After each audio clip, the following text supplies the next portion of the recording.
5e jour, toujours grâce au mouton, ce secret de la vie du petit prince me fut révélé. Il me demanda avec brusquerie, sans préambule, comme le fruit d'un problème longtemps médité en silence. Un mouton, s'il mange les arbustes, il mange aussi les fleurs. Un mouton mange tout ce qu'il rencontre. Même les fleurs qui ont des épines? Oui, même les fleurs qui ont des épines. Alors les épines, à quoi servent-elles? Je ne le savais pas. J'étais alors très occupé à essayer de dévisser un boulon trop serré de mon moteur. J'étais très soucieux car ma panne commençait de m'apparaître comme très grave et l'eau à boire qui s'épuisait me faisait craindre le pire. Les épines, à quoi servent-elles? Le petit prince ne renonçait jamais à une question une fois qu'il l'avait posée. J'étais irrité par mon boulon et je répondis n'importe quoi. Les épines, ça ne sert à rien. C'est de la pure méchanceté de la part des fleurs. Oh! Mais après un silence, il me lança avec une sorte de rancune. Je ne te crois pas. Les fleurs sont faibles, elles sont naïves, elles se rassurent comme elles peuvent. Elles se croient terribles avec leurs épines.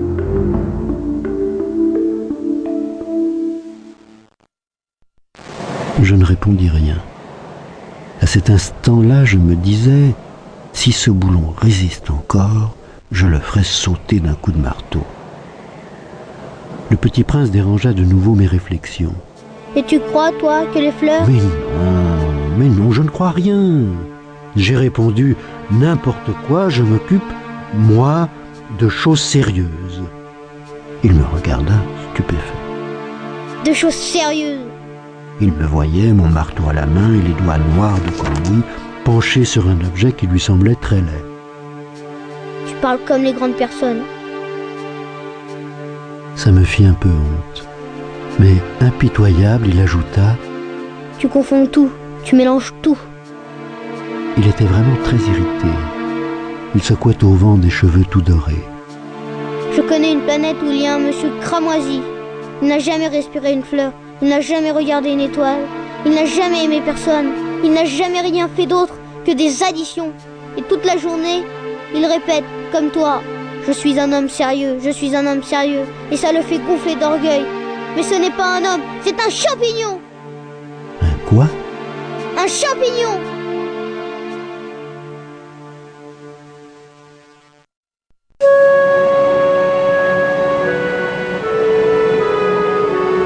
Le petit prince était maintenant tout pâle de colère. Il y a des millions d'années que les fleurs fabriquent des épines. Il y a des millions d'années que les moutons mangent quand même les fleurs. Et ce n'est pas sérieux de chercher à comprendre pourquoi elles se donnent tant de mal pour se fabriquer des épines qui ne servent jamais à rien. Ce n'est pas important la guerre des moutons et des fleurs. Ce n'est pas plus sérieux et plus important que les additions d'un gros monsieur rouge. Et si je connais, moi, une fleur unique au monde, qui n'existe nulle part, sauf dans ma planète, et qu'un petit mouton peut anéantir d'un seul coup, comme ça, un matin, sans se rendre compte de ce qu'il fait, ce n'est pas important, ça. Il rougit puis reprit. Si quelqu'un aime une fleur qui n'existe qu'à un exemplaire dans les millions et les millions d'étoiles, ça suffit pour qu'il soit heureux quand il les regarde.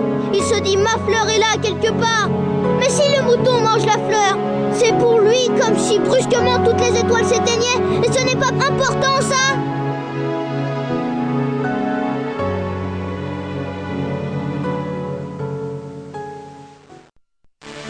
Il ne put rien dire de plus.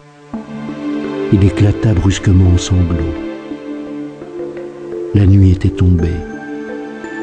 J'avais lâché mes outils. Je me moquais bien de mon marteau, de mon boulon, de la soif et de la mort. Il y avait, sur une étoile, une planète, la mienne, la terre, un petit prince à consoler. Je le pris dans les bras, je le berçais, je lui disais, la fleur que tu aimes n'est pas en danger. Je lui dessinerai une muselière à ton mouton, je te dessinerai une armure pour ta fleur. Je ne savais pas trop quoi dire. Je me sentais très maladroit. Je ne savais comment l'atteindre ou le rejoindre. c'est tellement mystérieux, le pays des larmes. J'appris bien vite à mieux connaître cette fleur. Il y avait toujours eu sur la planète du Petit Prince des fleurs très simples, ornées d'un seul rang de pétales, et qui ne tenaient point de place et qui ne dérangeaient personne. Elles apparaissaient un matin dans l'herbe, et puis elles s'éteignaient le soir.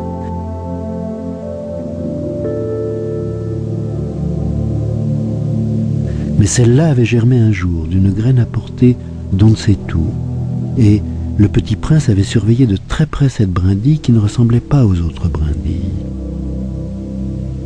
Ça pouvait être un nouveau genre de baobab, mais l'arbuste cessa vite de croître et commença de préparer une fleur. Le Petit Prince, qui assistait à l'installation d'un bouton énorme, sentait bien qu'il en sortirait une apparition miraculeuse, mais la fleur n'en finissait pas de se préparer à être belle, à l'abri de sa chambre verte.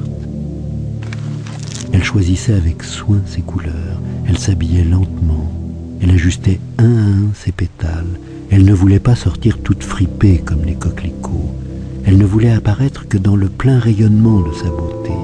Et oui, elle était très coquette. Sa toilette mystérieuse avait donc duré des jours et des jours. Et puis voici qu'un matin, justement à l'heure du lever du soleil, elle s'était montrée. Et elle, qui avait travaillé avec tant de précision, dit en bâillant: Ah, je me réveille à peine. Je vous demande pardon, je suis encore toute décoiffée. Le Petit Prince alors ne put contenir son admiration. Que vous êtes belle! N'est-ce pas? Répondit doucement la fleur. Et je suis née en même temps que le soleil. Le Petit Prince devina bien qu'elle n'était pas trop modeste, mais elle était si émouvante. C'est l'heure, je crois, du petit déjeuner. Auriez-vous la bonté de penser à moi? Et le Petit Prince, tout confus, ayant été chercher un arrosoir d'eau fraîche, avait servi la fleur. Ainsi l'avait-elle bien vite tourmentée par sa vanité un peu ombrageuse. Un jour, par exemple, parlant de ses 4 épines, elle avait dit au Petit Prince: Ils peuvent venir, les tigres, avec leurs griffes. Il n'y a pas de tigre sur ma planète. Et puis les tigres ne mangent pas l'herbe. Je ne suis pas une herbe. avait doucement répondu la fleur. Oh, pardonnez-moi. Je ne crains rien des tigres, mais j'ai horreur des courants d'air. Vous n'auriez pas un paravent? Horreur des courants d'air. Ce n'est pas de chance pour une plante. Avait remarqué le Petit Prince. Cette fleur est bien compliquée. Le soir, vous me mettrez sous globe. Il fait très froid chez vous, c'est mal installé. Là d'où je viens... Mais elle s'était interrompue, elle était venue sous forme de graine, elle n'avait rien pu connaître des autres mondes. Humiliée de s'être laissée surprendre à préparer un mensonge aussi naïf, elle avait toussé 2 ou 3 fois pour mettre le Petit Prince dans son tort. Ce paravent? J'allais le chercher, mais vous me parliez. Alors elle avait forcé sa toux pour lui infliger quand même des remords. Ainsi le Petit Prince, malgré la bonne volonté de son amour, avait vite douté d'elle. Il avait pris au sérieux des mots sans importance et était devenu très malheureux. J'aurais dû ne pas l'écouter. Me confia-t-il un jour. Il ne faut jamais écouter les fleurs. Il faut les regarder et les respirer. La mienne embaumait ma planète. Mais je ne savais pas m'en réjouir. Cette histoire de griffes qui m'avait tellement agacée eût dû m'attendrir. Il me confia encore. Je n'ai alors rien su comprendre. J'aurais dû la juger sur les actes et non sur les mots. Elle m'embaumait et m'éclairait. Je n'aurais jamais dû m'enfuir. J'aurais dû deviner sa tendresse derrière ses pauvres ruses.